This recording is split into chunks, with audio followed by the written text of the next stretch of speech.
Hello there. What is going on, everyone? Today, we're going to be counting down my top 5 Separatist units for Star Wars Legion. If you guys are new here, I do a lot of content for Star Wars Legion, Star Wars X-Wing, Star Wars Armada, as well as other tabletop and board games, as well as Star Wars games in general. And I love bringing to you guys all of this information. Also, I'm going to be announcing the winner to the most recent $25 Amazon gift card giveaway at the end of this video. So if you guys haven't already, make sure you're subscribed and leave a comment on this or one of my videos. That automatically enters you into the running for the next one. I typically run these for about 2 weeks at a time, and that gives everybody plenty of opportunities. Plus, we run some other giveaways in Discord. If you haven't already, jump in my Discord. We have communities for Legion, X-Wing, Armada. They're family friendly. We discuss all of these games over there. So jump in Discord. I sometimes do giveaways there as well. All right, so let's talk about my top 5 Separatist units. This list is going to be, this is definitely one I struggled with, because I feel like the Separatists are a faction that just don't click with me as well. And I think that there's just something that I'm missing a little bit. Because I tend to, if I'm playing Separatists, I usually lose. Not always, but I usually do.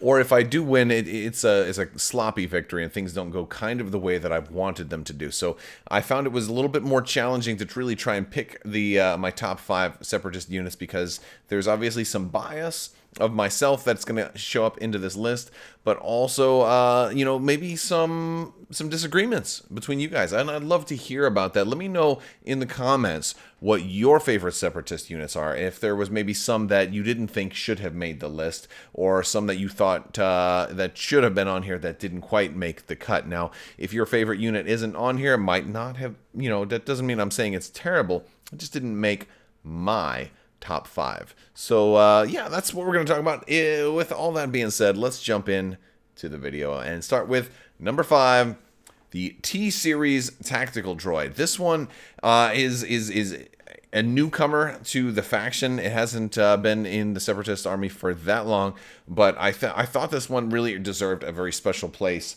kind of showing up to the game as the first cheap commander option for the Separatists. I thought it definitely deserved a place of honor. Now, I want to point out one thing, that at the time of recording this video, we haven't really seen previews for the Kashyyyk wave for the Separatists and what all is coming to. I mean, we do know that there's going to be a super tactical droid and other things like that. We really haven't seen much of them, so I can't really rank stuff that hasn't really been previewed yet.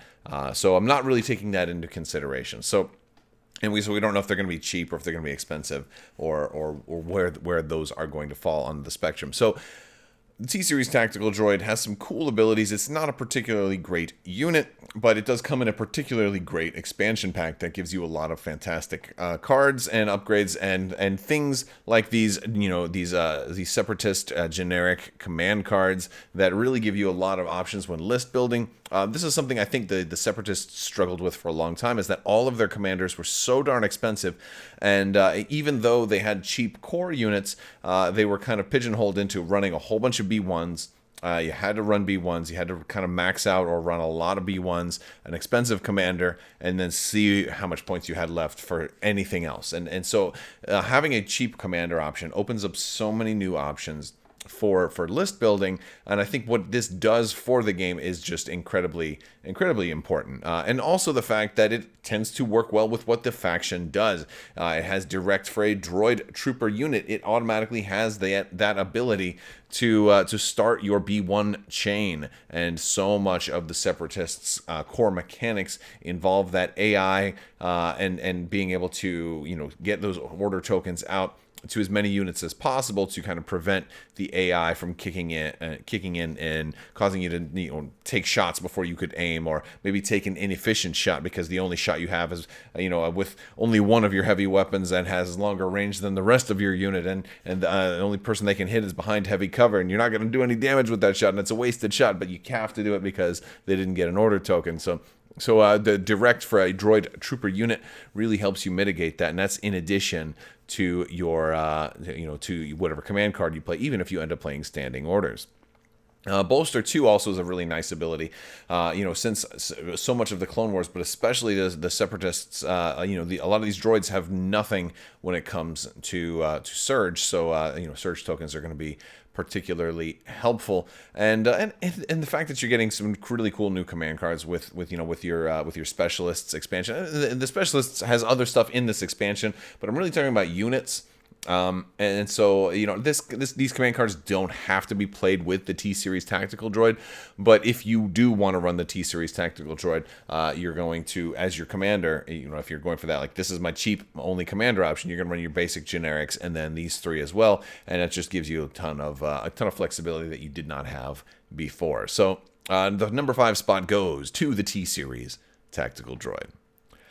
At number 4, Count Dooku. Now, I know I was just talking trash about the expensive commanders, but Count Dooku definitely earns a special place on this list. He is not cheap, but he is also no slouch. He's fantastic and may even be getting better with new upgrades like Burst of Speed coming out later this year, which is going to be exciting. But I do really enjoy Count Dooku for a number of reasons. And it's tough for somebody to be so good without having Charge or Relentless or anything like that, which is interesting for a powerful Jedi to have. He just walks in slow. He knows he's a boss.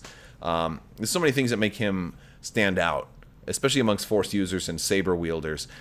Cunning, for example, makes him a fantastic commander. Cunning is just a fantastic ability. We saw it first with Krennic, that ability just to win ties. So now your 1-pip is automatically more important than somebody else's 1-pip. And it makes your 2-pip almost into a 1-pip because only a 1-pip can beat it, right? And so it's really nice in that regard. So I really like his Cunning keyword. Deflect, of course, is one thing that you kind of expect. Immune to Pierce and Master of the Force are all things. Master of the Force 2 is actually a especially good version of Master of the Force, especially with somebody with 3, count them, 1, 2, 3 Force upgrade slots. But I think it's Makashi Mastery that really gives Count Dooku a really distinct place, that totally unique ability that nobody else has yet. The ability to cancel somebody's immunity to pierce. That's just unheard of. And I think with more Jedi coming out, the value of Makashi Mastery is going to go up. We're seeing a lot more, and not just Jedi, but other units that can be immune to pierce. The Wookiees, if they spend a dodge, they can get that. And I think we're going to see a rise in the Emperor's Royal Guard and things like that in the near future. So, I think there's going to be a lot more immunity to pierce. I think Makashi Mastery is one of those abilities that has a lot of future potential.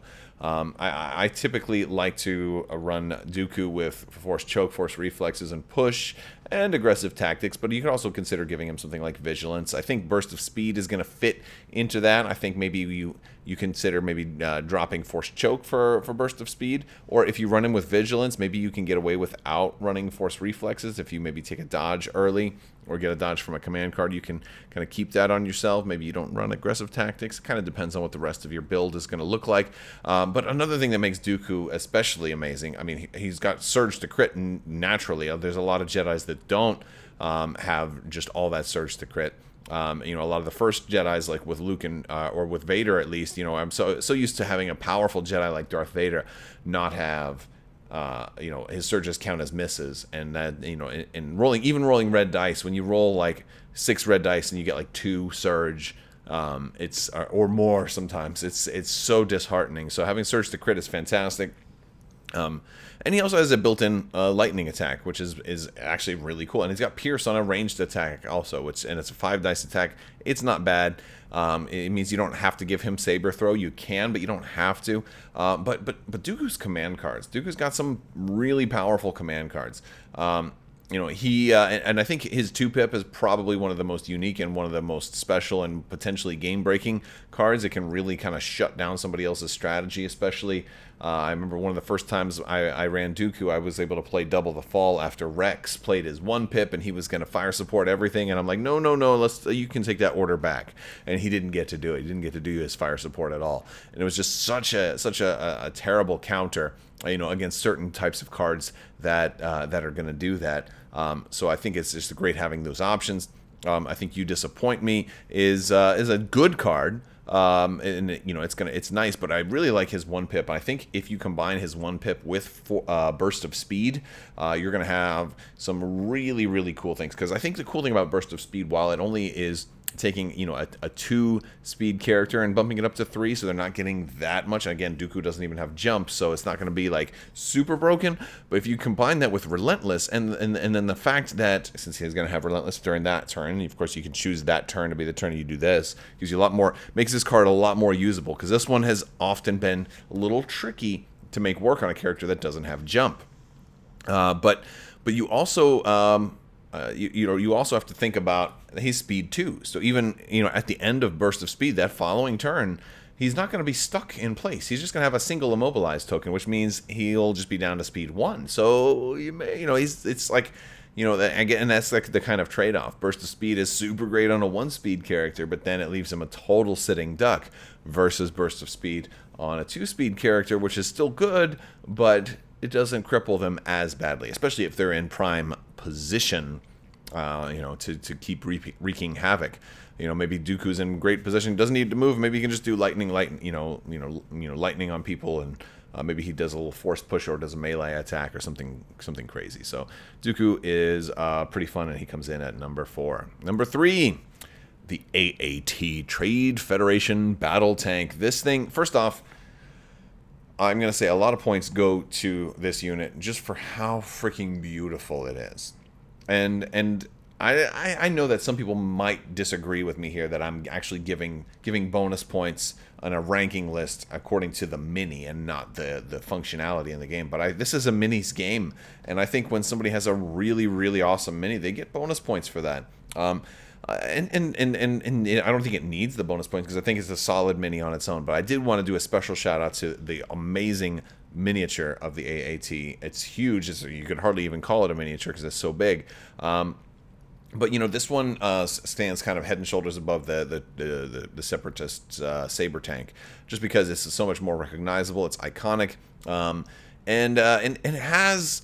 And while it has Arsenal 2, which is really cool, it also has this barrage keyword that I think really, really makes it work with the current, ordnance upgrades and everything a lot better than its contemporary Republic tank. And so basically, here's a big tank. It's got Arsenal 2, and it's got like one really strong gun, and then like kind of a weaker gun that doesn't have much range. So a lot of times you're just going to be doing the big strong gun. However, you've got ordnance. I like to run this with high energy shells an awful lot. I don't necessarily always run it with everything that you see here, but I do like to run it with high energy shells, because then I've got a critical 3 7 dice weapon that has high velocity on both weapons, so that means dodge tokens can't be spent even when I'm using Arsenal 2 and combining attack pools, because everything has high velocity. It's really good for attacking Jedi or characters that are sitting on a whole bunch of dodge tokens. It's especially good for that. We're seeing more and more dodge start to show up too, so I especially like high energy shells. There are other options too, but since all of the ordnance has cycle, if you don't want to recover with this thing if you don't have to, but it's really nice being able to say, all right, one turn, big single shot. Oh, next turn, 2 individual shots. Maybe with your laser cannon. Or if somebody happens to get closer to you, then maybe you still have Arsenal 2. You can make the 2 attack actions. You're rolling 4 different kind of you're rolling a lot of dice if you get within range. If you get somebody at range 2. You have 2 different units at range 2, and you can throw all of those dice on them. That's pretty cool. You will lose the high velocity keyword, so just keep that in mind if you're going against the deflect Jedi and you've got like 1 health left. Maybe just use the high velocity weapon. Your MX8, your 4 red. but yeah, you can put HQ uplink on this thing. It also came with a T-Series as a field commander, so this is another way of kind of getting around that whole commander requirement. Although when this came out and then the field commander rules were first introduced, it didn't really matter as much for the Separatists at first, because you didn't have that T-Series, like you didn't have that specialists pack to be able to run the extra generic command cards. You still needed 3 more command cards beyond the generics that came in the core set. So you still kind of had to put an operative or a commander in there to be able to make that work. So there were times where I would run this in Darth Maul, and before the specialists came out. But either way, it's still pretty cool that it gives you such a flexible forward attack. Its weak point is only in the rear, and you have other ordnance to choose from. You can be pretty flexible with it too. The bunker buster shells are pretty fun with their blast and scatter. I have not yet ever used armor-piercing shells because usually when I'm playing, there's usually not a whole lot of armor in the games that I tend to play, so I don't usually find myself with a need for really heavy impact weapons. And I feel like the main gun has already got critical 2 and impact 1, so it's like, do I really need that much more impact? I mean, I've got, especially if I'm doing high energy shells, that's still pretty good against vehicles. So, you'll have critical 3 in that attack pool. It's pretty awesome.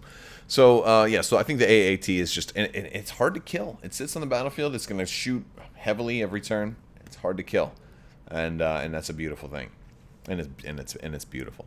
All right, moving on to number 2, the BX series Droid Commandos. These are available in a lot of different forms. It's actually a fantastic unit. You can run them as a strike team or as the full commando unit.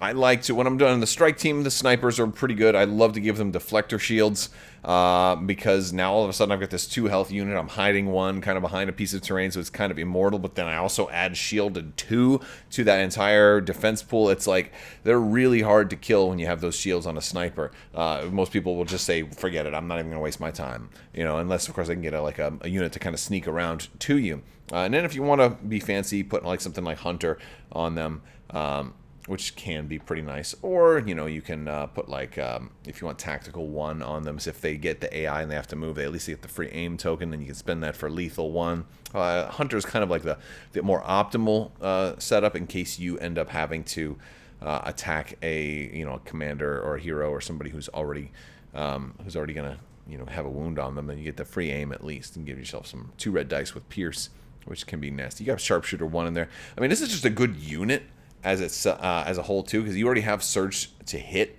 There's not many droids that have Surge on them already, so Surge to Hit is very nice. They're impervious to, again, I talked about the deflector shields making them hard to kill. Imagine, did you shoot them with something piercing? It doesn't matter. We're also impervious on top of that. Scale is a tremendous word when it's built in. You have Scout 3, so these guys can really get into position. It's just a great unit. But then if you want to run the full unit, I like to usually do those with Vibro Swords, so they can get in there, run in really, really fast. They're speed 2, but they start with Scout 3, so you're getting these guys, really far across the battlefield. When I'm running them a melee and a whole unit, I like to run them with the Saboteur, because, well, for one, he's cheaper, so he's the cheapest way to add an extra mini. And the Deoxys Mine is really cool against most other factions. It's also especially good against clones or Jedi or anybody with red defense dice. And just take extra damage. You don't even get to use your red defense dice to help you again. Tenacity's pretty good on these. I mean, Vibro Swords are giving every mini a red and a white because it's a weapon. It's not a heavy. It's a weapon. So it gives every mini that you want to use it a red and a white. So you're going to make every mini in melee, use the Vibro Swords. And it gives you charge, which is an incredible... I mean, this might be one of the best upgrades in the game. And it's only for these guys, right? You're getting an incredible attack pool per mini and charge. So a free attack on top of that. So consider Scout 3, move, and they have AI, dodge, and move, and so you don't even have to give them orders, because they can just move. They're going to want to move and attack for free anyway. So, so if they have the Vibro Swords, they're just incredible. Again, you don't really need to give them upgrades. You won't necessarily have the free aim, but I mean, they're rolling red dice with Surge to Hit, so you're probably not going to need as many rerolls if they do move in and charge against somebody anyway. Plus, toss Tenacity on there in case you lose one. You kind of still get that red die. Even if you're down to 1 left, you're still rolling 2 red and a white with even a single mini left. That's pretty cool, considering a red defense die also for the droids, which is also very good. Let's move on to number 1. Have you guessed it yet? Let me know if you guessed what my number 1 was in advance. But it's going to be Darth Maul, I've wanted Darth Maul in this game for a long time. When he finally showed up, I was overjoyed, and I think he is the coolest character in the entire game. Maybe except for Yoda, and Jedi Luke is also pretty cool, and Vader Commander is also really, really cool. But he's definitely the coolest Separatist character. He's one of the coolest characters in the game. He's got the biggest attack pool in the game. He's got this insane dice pool, and it's as it should be. I think the only person who might have a bigger dice pool than Maul would be if they ever did Pong Krell. I think he could potentially have a bigger dice pool, but Maul's got so much going on for him. So let's talk about Maul, right? So he's got. First, let's talk about his lightsaber. Maul has no surges like we tend to expect. That's unfortunate, but that is what it is. That's something that a lot of powerful Jedi don't have. They get lost in their hatred and they forget the ability to surge. Oh well. He does have deflect, so if he spends a dodge, he's going to at least get that defensive surge. He's got immunity to pierce. He does have jump 1, which is very, very important. Jump 1 is going to make him amazing. And again, I've talked about burst of speed coming out soon. I think it could be tremendous on Maul, especially considering he also has jump, so he can now dart really fast across the board much easier and more effectively than other characters. And that's going to work very well with his Juyo Mastery. Juyo Mastery is one of the most insane masteries we've ever seen. If he's got a wound, he gets to take an extra action. So he can do 3 actions in a turn. Now, he can't do all 3 of them as moves, but with Burst of Speed, he can now do move. It's basically Steady Charge or whatever. It's better than Relentless because you can just use it for whatever you want outside of another move. So you could like move, standby. Or move, interact, sabotage the moisture evaporator or something like that. So he's just insane. He's got 2 force and 2 training. Now he doesn't have master of the force, right? That's an important thing, but that just means we can be a little more selective on which force upgrades we put on him, because not all force upgrades require to be readied. And I know a lot of people want to put force push on him, and that's certainly an option. But his lightsaber is insane. 4 red and 4 white. 8 dice with Impact 2 and Pierce 2. Which means he is a fantastic candidate for Saber Throw. Fantastic candidate for Saber Throw because you're rolling 4 red with Pierce 2 and Impact 2. That's a really, really good Saber Throw. It's incredible. Of course, I do like him with Tenacity. Because then if he's wounded and he wants to get wounded, he's even got a command card that wounds him, so he can make sure he gets wounded, which is really good. Then he's going to have a 9 dice attack pool, kind of guaranteed, and also 3 actions on the turn he plays that card. And he also gains Jedi Hunter, so if he's going after another Jedi, he's going to get Surge to crit for that combat. So he's just a beast. I also like to give him Anger, because like the perfect storm for me is having Tenacity, Anger, and playing at last. So I get that. I get that wound, and I'm able to get a free aim token and an extra die, so then I move in and just shred, which is really, really fun. So great things. He's also a great candidate for one of the defensive or offensive stances. I particularly like the defensive stance at the beginning of the game and offensive stance a little bit later once you're sure you know what you're going to do, because he's got the extra actions to be able to take it. And since he doesn't have Master of the Force, I probably don't want to be using, a free dodge that I have to worry about. Am I going to recover later to get that back? I'd rather just take a dodge action, get 2 dodge tokens, and then be able to flip it over to offensive stance when I'm ready to attack and I want to take an aim and have 2 aim tokens, especially with all those white dice and lack of offensive surge. Having 2 aims on a big attack from Maul, plus you can move. So a move, an aim, a move, and an attack is just incredible. And the cool thing is he doesn't even have to, because it's not charge or relentless, you can move first. If you're not sure if you're going to make it into melee or whatever, you can move first, then decide if you want to aim, which is also really cool. I put the Sith probe droids here because they're a detachment for him, so you kind of have to include them with Maul. So Maul opens up a whole new special forces option, a very cheap unit also, which is important when it comes to the Separatists, because they got some very, very expensive heroes, so cheap units really kind of help balance things out. And they're pretty cool with the Observe 3. They actually work really, really well. If Maul stays in defensive stance, you can have observation tokens from these Sith probe droids on your opponent. He can stay in defensive stance, have his dodges ready for defensive surge if he needs it, but then still get rerolls due to the Sith probe droids, which is pretty cool. And they're incognito too, so they're just fun. Another thing that I love about Maul is how fierce and aggressive he is. Like they really, this was like a home run when it comes to character design. But like he's got like from a certain, if you play him a certain way, he's got only 1 pips, all 1 pips, because like, all right, well maybe you're gonna play this, maybe you're gonna divulge this 2 pip ahead of game, and then it goes away, so you don't even play that. But now he's already on the board, and then you play at last first turn and then just wreck stuff. You've taken 3 actions, and then you've got a whole nother 1 pip, because his at last 1 pip is actually a 3 pip, right? So he's got a 1, 2, and a 3. The 2 you might get rid of, and then the 3 counts as a 1, and then you still have the actual 1 for later on. Like he's just only like, he is like a train with no brakes, and just running through. Now, honestly, I have to confess that this is my bias, because he is so much fun. He's so exciting to play that not everybody will want to play Maul this way, because he tends to die when you play him so aggressively. He wants to burn out rather than fade away, and that's always been the case when I have run Maul. He always dies. He has never survived to the end of a game. So maybe I shouldn't have had him as my number 1, but since he's the most fun character to play in the entire game, I had to give him the number 1 spot on this list. All right, guys, let me know what you think. That was my Separatist top 5 for Star Wars Legion. I've already done a Clones or a Republic top 5. I'll put a link to that over here. Big thanks to my patrons. You guys are amazing and help make this channel possible, so thank you for your continued support. I will talk to you guys later.